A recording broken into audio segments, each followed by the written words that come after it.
wabarakatuh. Alhamdulillah rabbil alamin, wassalatu wassalamu ala asrofil anbiya'i wal mursalin wa ala alihi wa sahbihi ajma'in, amma ba'du. Yang pertama-tama dan yang paling utama, kita panjatkan puji syukur kita atas kehadiran Allah Subhanahu wa taala yang telah memberikan kita nikmat sehat, nikmat iman, nikmat Islam dan nikmat kesempatan sehingga kita dapat berkumpul di kelas 3B yang berbahagia ini. Dan tak lupa juga kita sanjung sajikan pangkuan Nabi besar kita Nabi Muhammad sallallahu alaihi wasallam yang telah membawa kita dari alam jahiliyah ke alam Islamiyah, dari alam kebodohan dari alam kebodohan ke ilmu pengetahuan. Yang saya hormati guru bahasa Indonesia dan kawan-kawan seperjuangan. Hari ini izinkan saya berpidato yang berjudul Salat Wajib. Versi fikih, salat wajib adalah perkataan dan perbuatan yang diawali dengan takbir dan diakhiri dengan salam dengan syarat-syarat tertentu. Kalau versi KBBI, salat adalah beribadah menurut Islam dengan 5 waktu: subuh, zuhur, asar, maghrib dan isya. Kalau versi saya, beribadah kepada Allah dengan khusyuk dengan dan syarat-syarat tertentu. Syarat sah solat adalah Islam, tidak boleh agama lain, tidak boleh agama Buddha, Hindu, Kristen dan Katolik. Dan syarat kedua adalah baligh.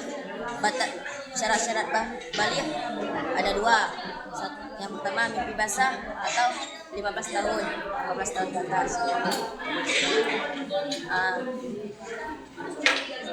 Membatalkan sholat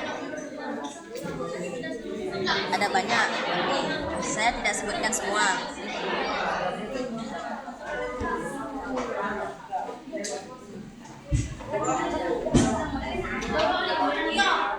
Membatalkan sholat seperti kentut, tidak menghadap kiblat, menampakkan aurat, minum, makan, dan mengubah niat. Ada 5 waktu salat wajib. Subuh 2 rakaat, zuhur 4 rakaat, asar 4 rakaat, maghrib 3 rakaat, isya 4 rakaat, dan semuanya kalau ditotalkan 17 rakaat. Ada juga salat berjamaah. Anak laki-laki diwajibkan lebih bagus salat wajib berjamaah. Dan syarat-syarat salat berjamaah harus memiliki imam dan makmum. Minimal makmum 2 orang. Dan dilakukan boleh di masjid atau di rumah. Dalilnya adalah wa aqimus salata wa atuz zakata warka'u ma'ar raki'in.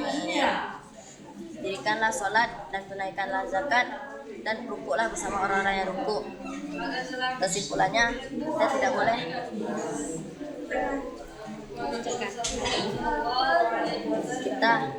kita harus salat karena salat wajib.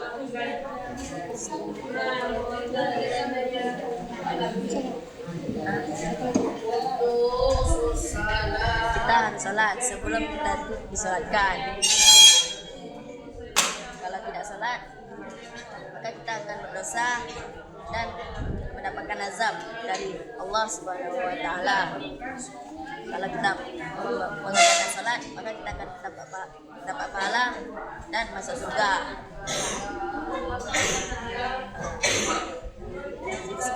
Kesimpulannya, kita tidak boleh meninggalkan salat. Dan harus khusyuk dalam beribadah kepada Allah. Beribadah kepada Allah bukan hanya salat, ngaji, berbuat baik kepada orang, sedekah, zakat dan haji atau umrah. Itu adalah beribadah kepada Allah. Dan semua itu dilakukan dalam khusyuk, tidak boleh bermain-main. Hanya ini yang dapat saya sampaikan. Lebih dan kurang saya mohon maaf. wabarakatuh.